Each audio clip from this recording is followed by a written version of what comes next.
Good morning, പ്രിയപ്പെട്ട കുട്ടികളെ. In last class, we discussed about restriction endonuclease, that means the molecular scissors.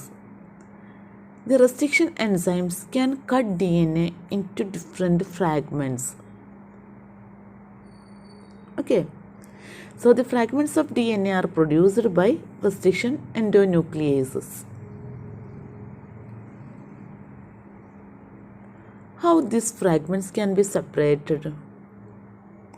Restriction endonuclease ഉപയോഗിച്ചിട്ട് D N എനെ cut ചെയ്യും. ഇപ്പം നമ്മൾ വിചാരിക്കുന്ന ഡി എൻ എയിൽ ഒരു റെസ്ട്രിക്ഷൻ സൈറ്റ്സ് അല്ല, different restriction sites are there. So ഓരോ റെസ്ട്രിക്ഷൻ സൈറ്റിലും ചെന്നിട്ടും ഡി എൻ എ കട്ട് ചെയ്യും. That produces number of fragments. How we can separate these fragments or the desired fragment?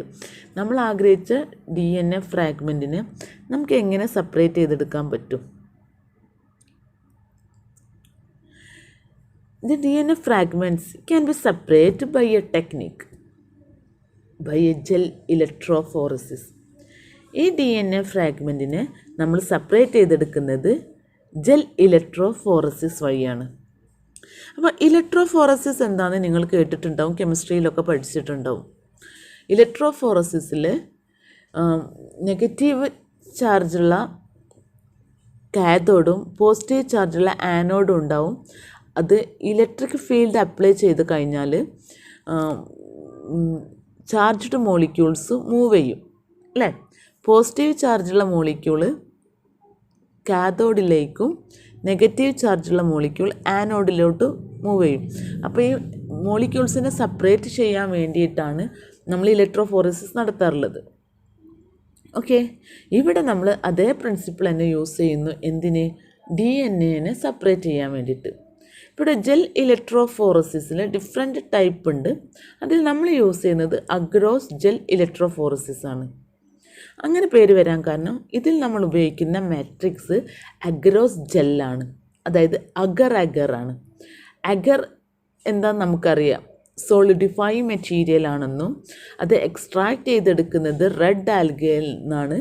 Gracilaria, ജലീരിയം പോലുള്ള ആൽഗകളിൽ നിന്ന് നമുക്ക് അഗർ എക്സ്ട്രാക്ട് ചെയ്യുന്നതെന്നൊക്കെ നമ്മൾ ഫസ്റ്റ് ഒന്ന് പഠിച്ചു അല്ലേ. സോ അഗ്രോസ് ജെൽ ഇലക്ട്രോഫോറസിസ് ആണ് ഇവിടെ ഡി എൻ എനെ സെപ്പറേറ്റ് ചെയ്യാൻ നമ്മൾ ഉപയോഗിക്കുന്ന ടെക്നിക്ക്. ഓർത്ത് വയ്ക്കണം. This agarose gel electrophoresis is employed to check the progression of restriction enzyme digestion.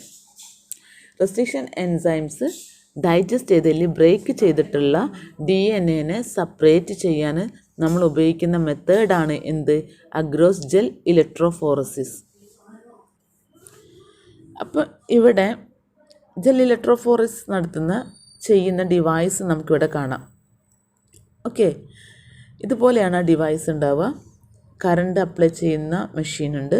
അതുപോലെ ഇപ്പം റെഡ് കളറിലും ബ്ലാക്ക് കളറിലും വയർ കാണാം. അത് പോസിറ്റീവ് ആൻഡ് നെഗറ്റീവ് വയേഴ്സാണ് ഇൻഡിക്കേറ്റ് ചെയ്യുന്നത്.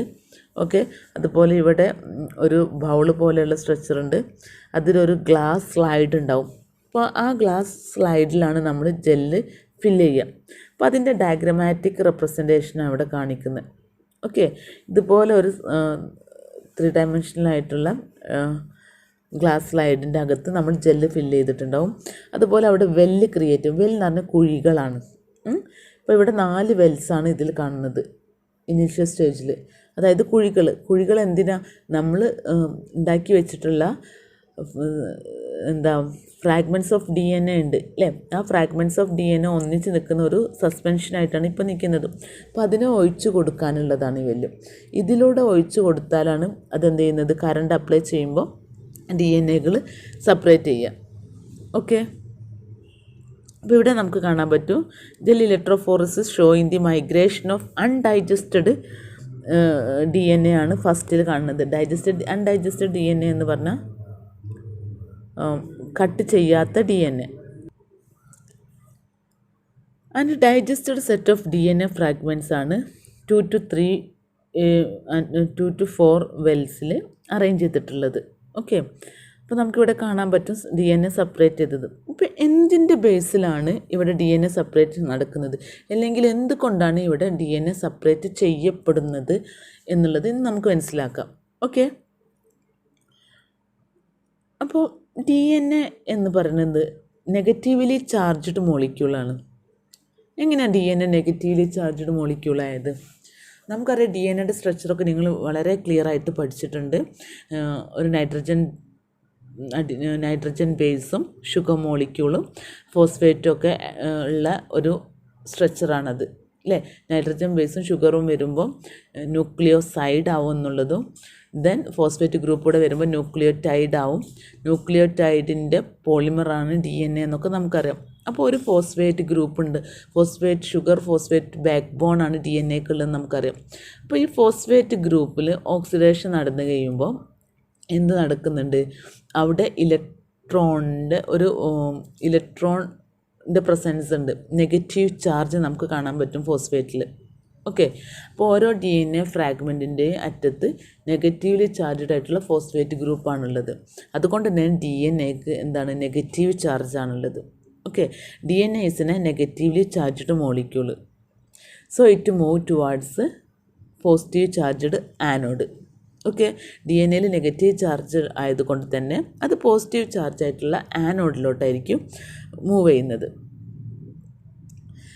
ഈ DNAയുടെ മൂവ്മെൻറ്റിൻ്റെ സ്പീഡ് കൺട്രോൾ ചെയ്യുന്നത് അതിൻ്റെ സൈസാണ്.